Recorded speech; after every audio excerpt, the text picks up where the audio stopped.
Hal itu diungkapkan oleh Anoviel Asmit saat melakukan panggilan video bersama Atta Halilintar dan Aurel Hermansyah.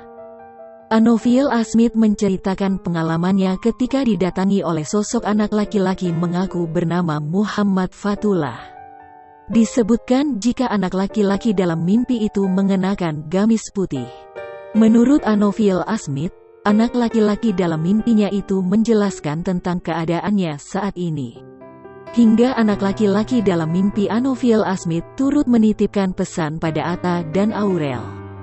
Anoviel Asmit mengatakan jika calon cucunya itu sudah bersama Rasulullah dan penduduk surga. Mendengar penjelasan abinya, Atta Halilintar dan Aurel nampak terharu. Keduanya sesekali terlihat tengah mengusap air matanya.